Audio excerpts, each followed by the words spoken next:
একটা Indigo flight নামতেছে, এই যে ইন্ডিয়ান ইন্ডিগো। এই যে বিমানটি এখনই ঢাকা এয়ারপোর্টে ল্যান্ডিং করবে, দেখেন।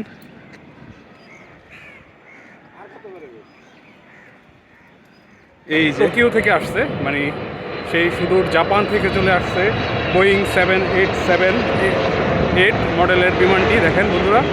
এই যে কি সুন্দরভাবে এখন ল্যান্ড করবে, ওয়াও। এই যে বাংলাদেশ বিমান বোয়িং 787-8 বিমানটি এই যে ল্যান্ডিং করে ফেলছে। পাচ্ছেন একটি এটিআর এখন উড্ডয়ন করবে। এই যে এটিআরটি এখনই উড্ডয়ন করবে হচ্ছে যে বাংলাদেশ ঢাকা এয়ারপোর্ট থেকে।